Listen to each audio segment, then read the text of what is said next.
Hello everyone. सकाळ सकाळी मस्त मॅगीचा नाश्ता केला व आम्ही निघालो मकर संक्रांतीच्या खरेदीसाठी.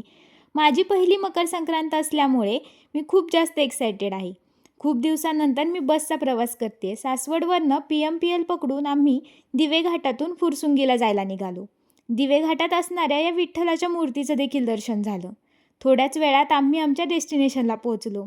ते म्हणजे साड्यांची दुकानं. बऱ्याच दुकानात फिरून फिरून आम्ही भरपूर सारी खरेदी केली. साडी म्हणजे बायकांच्या जवळचा विषय आणि अगदी खूप छान छान साड्या होत्या तिथे. आता साडी तर सिलेक्ट करून झाली होती. आता टाईम होता त्यावर मॅचिंग ज्वेलरी घेण्याचा. मग काय, गेलो ज्वेलरी शॉपमध्ये. तिथे मनसोक्त अशी खरेदी केली. आता भरपूर शॉपिंग करून भूक देखील लागली होती. मग मस्त गरमागरम वडापाव खाल्ला. खूप सारा वेळ शॉपिंगमध्ये गेला होता. नंतर सासवडच्या बसमध्ये बसून घरी यायला निघालो. आम्ही बसताच काकांनी 5वा गिअर टाकला आणि सासवडमध्ये लवकरच पोहोचवलं. सासवडची फेमस भेळ घेतली आणि नंतर आम्ही घरी आलो. रात्री असं काहीसं वातावरण झालं होतं.